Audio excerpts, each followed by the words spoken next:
Hi, I'm Dan Wolf, and I'll be talking about PeerFire. PeerFire is a demonstration of peer analysis, consensus on disposition, and defensive responses to network traffic from the same peer group. Redundancy and random assignment selection can provide system resiliency for devices in either a malicious or error state. Using fast hash and probabilistic lookups, the computational load and storage requirements for duplication of work can be minimized. However, scoring benchmarks show that the distributed work is many orders of magnitude faster than the speed of assigning these assignments over a network. Additionally, the PeerFire proof of concept is complex, increases attack surface area in a way that can increase lateral movement and opens new doors of denial of service attacks.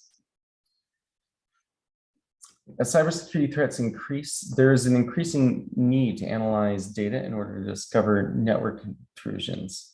The cyber kill chain in figure 1 of to the right, developed by Lockheed Martin, describes the attack stages of an attack. An attack does not need to necessarily progress linear through these stages, nor does it have to visit each stage once, but through the entire chain, network data might reveal delivery of payload, backdoor command and control, or exfiltration activities. However, this data can be very dense, and manually examining even a small portion of it would be virtually impossible. So servers need to examine this data and make automated decisions, often at the expense of lots of infrastructure and hardware. Some of these intrusions are the result of the takeover of legitimate members of a network. In these circumstances, some sort of malware has infected a machine, or an attacker has gained access to privileged credentials of this machine, or an unauthorized addition to the network. Now, in order to support business logic, such as delegating investigation to a network of devices, a router must allow execution of code, and in this case, Go code for PeerFire. This likely means a router OS based on NetBSD, OpenBSD, or FreeBSD to support Go. However, since the main work is offloaded to peers, a router with an API for the required data or the capability of shipping logs can move this work to a separate server without the server needing to have a lot of hardware resources. In this case, PeerFire is approximated through Docker Compose for the authorized devices, and bad devices are indicated by environmental variable. These send bad DNS requests and can even vote to exclude good peers. For simplicity, devices in PeerFire also use the central server application as their DNS server, so that the proof of concept does not require a physical or complicated network. As for endpoint assignments, as the PeerFire router or server gathers data points for analysis, it groups the data points and sends them to selected devices to make a determination for network isolation. Now, there are two types of information being analyzed by PeerFire, though there could be much more in a production system. So first, MAC addresses. MAC addresses can be used to find unauthorized devices on a network. While compromised devices might be able to randomize their MAC address, much like iOS and Android operating systems do, the presence of unauthorized Internet of Things devices still represents a security risk to the network, as the patching of these devices is outside the control of the enterprise. The IEEE Standards Association publishes lists of assigned MAC address ranges, and these can be used to identify outliers as well as alert on them.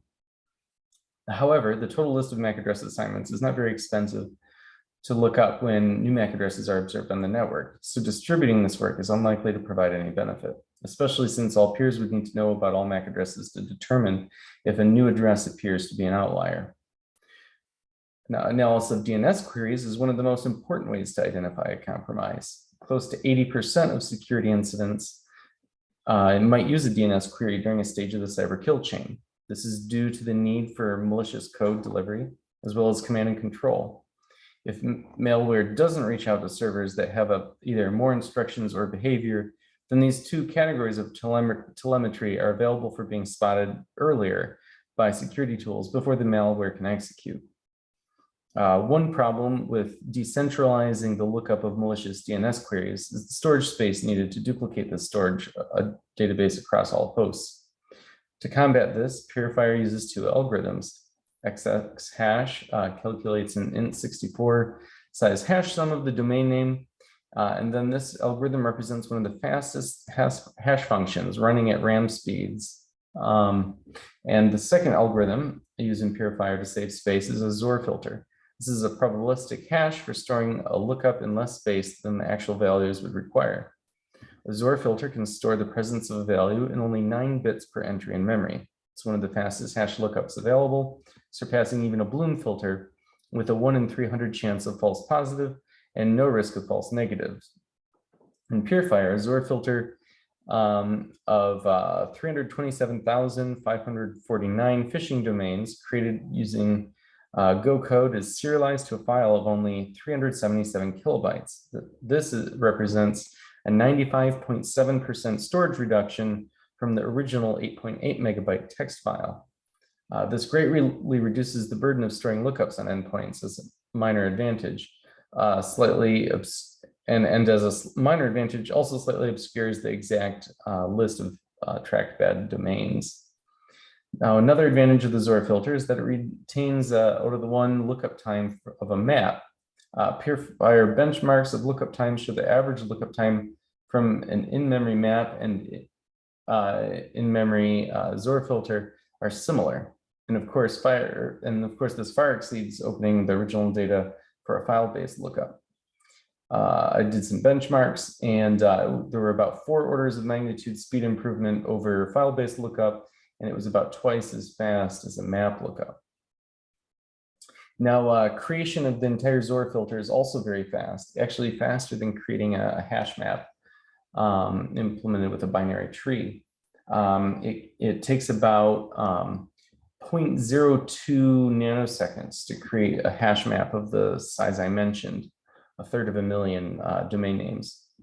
So tested on Ryzen 3950X. Now there are a couple weaknesses though with identifying malicious DNS requests based upon the host name.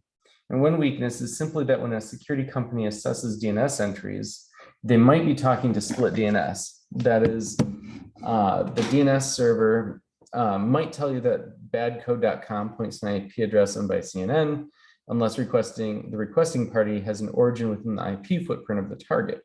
This allows command and control or malware delivery domains to avoid detection, and then they're not going to be on these lists. Now, while this can be mitigated from a security standpoint by checking the registration date of non-flagged host names and marking recent registrations as suspicious, this is massively redundant to do outside the centralized database due to the necessary network calls to a whois server. Another weakness involves the ability of applications to use either DNS over TLS or DNS over HTTPS. While improving user privacy, these technologies also obscure the hostname from analysis. Now, for authentication, endpoints will be identified by a client certificate signed by the server upon registration. This means that any devices with enough computing power to handle assignments should be set up with the PeerFire client application and store a certificate for signing their vote, which the server can then verify. Now, I looked at a couple types of consensus. First, what I called with bad actors, and this is the algorithm I selected for PeerFire. The server provides a nonce alongside an assignment, and this is unique to the assignment, which is a chunk of data to vote over a reputation over. And it's received identically by all the devices that receive that same assignment. This nonce is then hashed against each client ID to provide a 64-bit integer, which is used to sort the list of assignee endpoints. The number of peers assigned to evaluate an assigned chunk of network data should then also be about 10% larger than the quorum threshold. If all votes are returned within a time limit, the extra votes from devices with a low sorting integer can be discarded. The extra votes provide resiliency against errors, outages, or malicious non-response. Then I also looked at Raft and various blockchain algorithms to see if they were useful. Raft is an algorithm commonly used in database or cache synchronization, and it can even tolerate up to 50% node failure. Performs very well and is vetted in many production loads across all areas of industry. However, Raft does not tolerate any malicious node, which makes it unsuitable for the uses of PeerFire. Now, blockchain has 5 consensus algorithms that are pretty prominent and get talked about a lot. Blockchain involves validating work among a cohort of untrusted peers, much like the aim of PeerFire. Now there's a proof of work, which demonstrates that a peer has done a certain amount of work and thus deserves a certain chance to mine a block. This is often done by hashing data against some nonce until the resulting hash is small enough to be counted, which doesn't correlate to the needs of PeerFire, which assigns tasks to authorized devices that they will complete regardless, unless they are not compromised or in an error state. Similarly, completing more tasks does not allow them to have a better vote. Now, proof of stake rewards peer for the amount of currency they already own, which is also not relevant for PeerFire. And then there's a practical Byzantine fault tolerance, which is implemented in several ways and assumes there's some bad actors trying to take over the network. This can be relevant in PeerFire, but the specific algorithms discussed there are not necessarily applicable directly. Now, proof of burn is particularly specific to currencies. Clients gain mining share based on coins they send to an inaccessible address. And then finally, delegated proof of stake allows someone to mine coins based on the stake of coins they already hold, kind of like proof of work. But it's less helpful because the work of peers does not affect their legitimacy. Unfortunately, the algorithms that I described are mostly meant to give you a way to increase the weight of your vote, so to speak. And this imbalance in voting power is generally not desirable in our situation, since if we could provide a mechanism to prevent compromise of a couple machines, we could probably apply those same mitigations to all of our devices, especially the voting ones, which will be relatively homogeneous.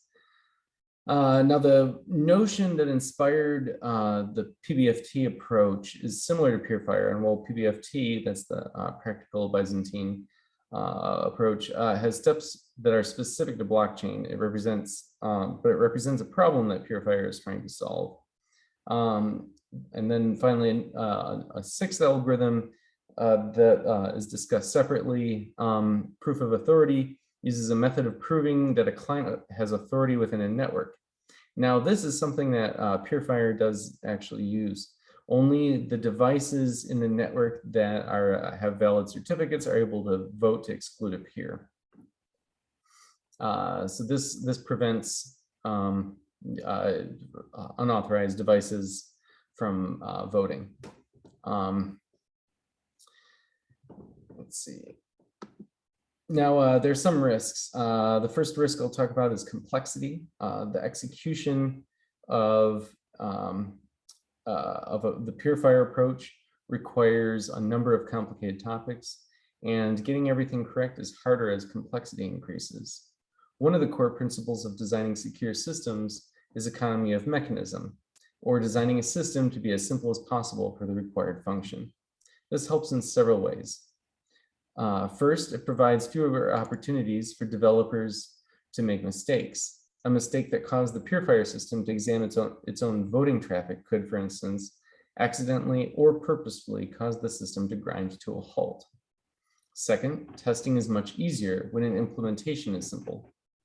Single, well-understood inputs processed by a pure function to return a deterministic single output are relatively easy to test.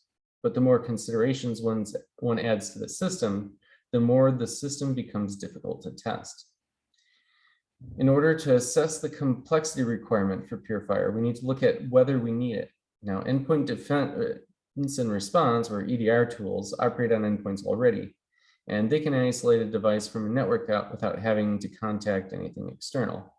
Leading EDR vendors include a whole list: Sentinel-1, CrowdStrike, Sophos, Microsoft, McAfee, Bitdefender, Broadcom via the purchase of Symantec from Symantec in 2019.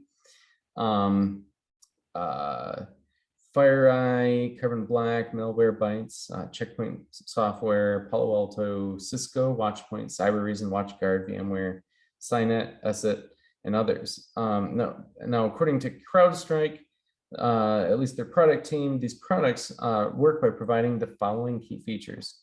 They provide visibility, active understanding of all the devices on your network, allowing you to observe malicious behavior and react.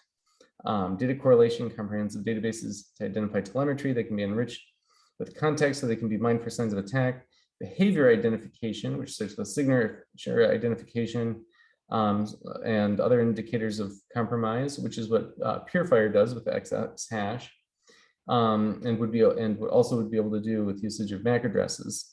But these are only the beginning, because other indicators are more activity focused. For instance, a process with relatively little total application code that reads from the network and then writes to an executable, writes an executable to disk is displaying behavior consistent with a dropper, whereas PeerFire is only one piece of data without correlation to another piece of data for that for the proof of concept.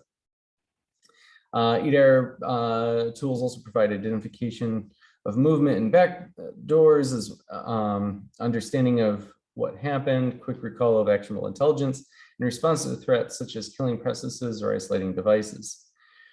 So if a device is going to be compromised, it's very likely that the network indicators will be available before the compromise is complete, because the malware will need to be delivered and commands might need to be received from the command and control server. Also, lateral movement will be required to harvest additional privileged accounts or compute resources. So the network data is essential for identifying many types of threats. But even so, in a given attack, the network data points being examined are not always hashable due to encryption techniques. So the behavior patterns that EDR tools look at, which include which can include just the presence of a network action, and combine that with other activities such as file manipulation and file reads, registry writes, process manipulation, and network activity, then combines with that to be able to identify cases that need investigation. And all of that needs central control rather than the PeerFire approach. Now also, DNS over TLS or HTTPS can provide confidentiality for legitimate queries as well as malicious ones. So the contents of encrypted DNS cannot likely be read, unless of course asymmetric encryption itself fails, either through a new method of computing factors of very large numbers, such as via quantum computing, or if the protocol is implemented totally incorrectly. Now, some organizations choose to defeat this confidentiality partially or temporarily to perform deep packet inspection with TLS key dumps for on-device decryption of TLS, or with another man-in-the-middle approach such as a forward proxy. Key to this consideration, the identification of the presence of DNS queries, even without decrypting them in general, is possible because regular packets generally fill the maximum transmission unit, while DNS over HTTPS is typically going to fit inside packets from 500 to 600 bytes, despite using long-lived connections. Meanwhile, DNS over TLS is much easier to spot, as it'll be using port TCP port 853. Now, these approaches have their own problems, though. Dumping keys is only possible for well-behaved programs, or programs that use dynamically linked shared libraries with an application programming interface that specifically supports this action. Now, after data is decrypted, handling of it must be planned in order to prevent leaking this private or sensitive information, such as trade secrets or access credentials, in a format easily accessible to snooping malware. Forward proxies aren't any safer, though. While popular in the enterprise security realm, forward proxies with their own enterprise internal certificate authorities suffer from complexity. After decrypting and re-encrypting a message, The implementation might have accidentally covered over a problem with the original certificate. Applications such as web browsers are well audited and take great care to validate cipher suites, acceptable usage, certificate chains, and certificate revocation lists. Once the forward proxy encrypts the traffic and sends it to the user device, the accepted organization certificate will have replaced the certificate with potential security issues, and the browser or the other tools will no longer be able to spot these problems. Now, in terms of attack surface, allowing peer devices to connect to each other increases the attack surfaces of your endpoints.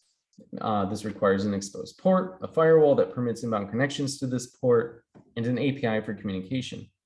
All software represents an attack surface, and network is one of these. Ironically, analyzing the surface also exposes more attack surface if you use peers, since it opens the network to more cross-communication. Communication through a proxy removes the exposure, allowing devices to connect and listen to a secure arbitrator. But this eliminates the benefits of peer processing since it requires additional hardware and resources, potentially including a load balancer and failover. And then finally, denial of service. These attacks are partly mitigated through the use of certificates that prove the endpoint identity. But there are a few types of denial of service attacks possible in the proposed PeerFire system. Devices like Internet of Things devices or personal computers brought into the office will not be able to vote. And then several mitigations are put in place to protect against attacks. The isolation process itself, the voting, authentication, quorum, and voter selection are all methods of protection. While compromised legitimate devices will be able to participate in voting, any unauthenticated devices or devices without a certificate will be unable to prove their authority to vote. This makes takeover of a network much more difficult. A compromised smart television or light switch might be less likely to receive patches and therefore be easier to take over through lateral movement inside a network, but causing trouble and increasing power is still not possible. Voting power is still not possible. Now, first, there's the amplification denial of service attacks that don't necessarily need a large cohort of compromised devices in order to accomplish the attack. The PeerFire approach requires a significant amount of network traffic since telemetry about traffic from devices will be sent to peers, multiplying the traffic on the network. Using a larger number of voting devices to form a quorum helps resist takeover, but this also makes an amplification attack more powerful. Second, enough compromised legitimate devices on a network segment could refuse to vote, resulting in a lack of quorum.